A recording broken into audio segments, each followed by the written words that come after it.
Hello everybody, welcome back to another Midjourney version 5 tutorial. Version 5 just launched and holy smokes, you remember in the past people were making AI avatars and cartoons and illustrations.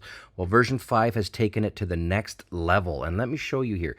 Here's just some images here. I've got of Ronaldo, Messi, Taylor Swift, and now here are just a few of the cartoon slash avatars that I created of them. And I want you to notice that some of them are extremely photorealistic. You can't even barely tell that it's a that it's actually a AI generated. And then some of them are highly stylistic, like this messy one here, and there's another messy one, although that one's a little bit too far off. The cigarette was out. We've got Ronaldo here, kind of as like a Batman Joker type style, Marvel cartoon type guy, and we just got all of these different styles. Pin-up girl. I'm going to show you how to access over 150 different cartoon avatar styles in the reference sheet. I'm also going to show you how to create these and how to refine them. So, and not just, it's not just like, punch in a prompt and see what you get. I'm going to show you how to refine it so that you can go from highly photorealistic all the way up to highly abstract with lots of latitude on the AI side. So I'm going to show you all of that stuff. Let's get going, starting from scratch. First step here is we're going to go to our Finder. If you're on a PC, you'll have a Windows Explorer. Grab an image that you want to work on. I'm going to work with Taylor Swift because for some reason she just works really, really good with this. So I'm going to drag and drop her image like I did here. I'm going to put it in the prompt and I'm going to hit enter. And now I've got her into the Discord bot, or I've got her in the Midjourney bot here. The next step is you right click on the image and you want to copy that link. This is very, very important. So I'm just going to go Command V and I'm just going to go ahead and hit enter and just copy that in so that I have a second backup just in case. So this is the image. So, okay, now before I start showing you all the fancy, image weighting and text prompting, I want to show you the resources here first. So what I've got here is I've got two really, really, really good resources of different styles here of illustrators, cartoonists, caricaturists, etc. The first one here is ckovalev.com. I'll put links to both of these in the description below so you can access them. And what you want to do is you want to come to this website, click on Home, and then just go here to V4 Styles as it loads, and then go under Illustrators. When you click on Illustrators, you're going to see all of these different styles. For example, Aaron McGruder, he does amazing artwork if you're in the avatar or the cartoon caricature for people. Awesome artist. Go down a little further here, you'll see Alex Ross is fantastic. I mean, all of these are great, but some of them are a little better for cartoons and avatars and things like that. Becky Cloonan is fantastic. She's an amazing artist. Brian Boland, etc., etc. You'll see all of these different options. We're going to select one or two just to work with them, but keep in mind there's over 100 on this page. And then if you go to this one here, this is the Midjourney reference sheet that I've got here. This also has it's a spreadsheet, but it has a lot of different artists under cartoons and comics. So if I just scroll through this, you'll see all of these different artists. Peter Baggy, Ralph, Carl Barks, I mean, just John Bauer, just legends, a lot of these artists. And then, of course, there's the default style, which is also quite good, by the way. So anyways, you're going to have access to these. I just wanted to show you this because we're going to be working in specific artist style here. So we're going to go back into Midjourney. And then presto, remember when we clicked on her face, we copied the link. Now, what you need to do is you want to go /imagine and then Command V or Control V to copy that link in. So this is, we're basically saying this is the input, this is the prompt, this is the image that we want to use as our source. Now hit spacebar, and then now we're going to go ahead and write character by, and then we're going to pick our artist. So in this case, let's pick a really cool artist off this guy's page. I kind of like, you know what? I like Gil Elvgren. Let's go ahead and just make sure I've got the spelling right. So I'm going to go down here to Gil, and Gil is right here. Gil Elvgren. So I'm going to just hit this little plus sign that copies it. So I'm going to go ahead and now character by space Gil Elvgren. So let's go. Oh, I got by in there twice. Pardon me. So I'm going to delete that. Character by Gil Elvgren, and then I'm going to hit. No, I'm not actually going to put in a comma here. I'm going to go colon, pardon me, I just want to make sure I've got this right. I'm going to go colon, and then I'm going to go 1. What I'm telling it to do now is I'm basically saying I'm using text weight or prompt weight of 1.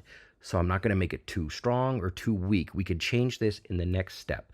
But I'm going to go 1, and then I'm going to go space, and I'm going to go -- IW, which means image weight. So how much emphasis are we going to give the image? And for this one, this ranges between 0.5 and 2.0. So for this first brand, for the first run, I'm going to go 2.0. So it's dash dash IW space 2.0. I'm going to hit enter. And I'll tell you what this basically means. It basically means is we've done /imagine, and then we copied in the link of the image that we're going to use. Then we hit space, character by, and then we select the artist that we're going to use. So it was Gil Elvgren in this situation.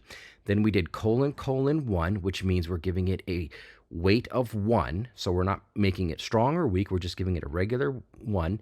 And then we did space, and then it was dash dash IW, which means image weight, and then space 2.0. Now 2.0 is currently the strongest weight you can give an image. So we want it to look as close as possible to the original image.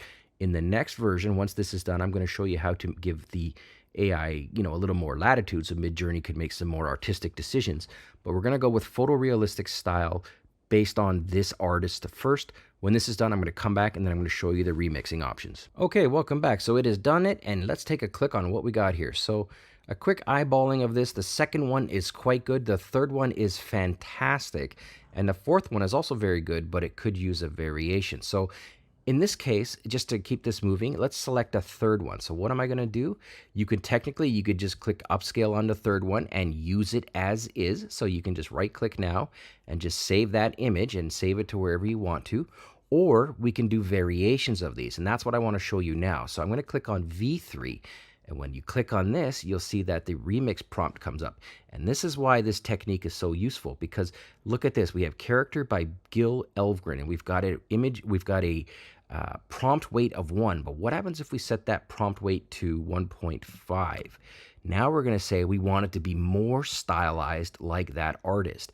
And if we took the image weight and we took it from 2 to 1.0, do you see what's happening here? Now I'm going to click submit, and what we're saying is like, look, we want the artist to be more prominent, and we're going to give you a little bit more leeway so it doesn't have to look quite like Taylor Swift.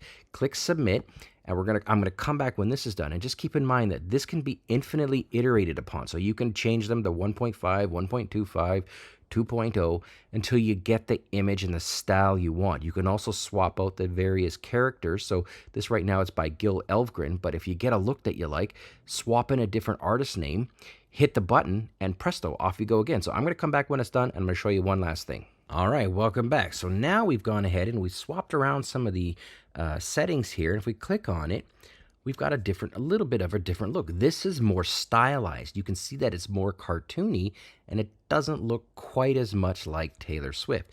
So again, if you want, like, for example, I kind of like the second one looks more like her than the other one. So if I didn't like that, I would just go and click on V2. I'd upscale it to keep it if I like it. But then if I want to change it up, click on V2 again and adjust it. So instead of 1.5, maybe we would make it 0.5. I mean, you can go ahead and go nuts, right? And then we want the image weight to be 2, and then 2.0, and then presto, I would click on submit again. I hit the wrong button. But that's the gist of it. I'm going to show you one more thing here. If I click on this one here and I click on make variations, watch this. It says here character by Gil Elvgren. But what if I just go over here and I say, you know what, I don't really like Gil's style. I like this guy, Glenn Keane. I'm just going to click on that little plus there. I'm going to go back into Midjourney, and I'm just going to go ahead, and then I'm going to delete, instead of by Gil Elvgren, I'm just going to copy and paste in this one, by Glenn Keane. That's it. Now I've swapped out the artist, click submit, and we're going to get another version. I'll come back when this is done, and then that should wrap it up. All right, welcome back. So this is what it looks like for Glenn Keane. We click on this, completely different look. It's still got some of the pink and some of the look, but again, we've got another style here. It was that simple. That's all you need to know to create amazing AI avatars, cartoons, illustrations using Midjourney version 5. It's incredible. Thanks for watching.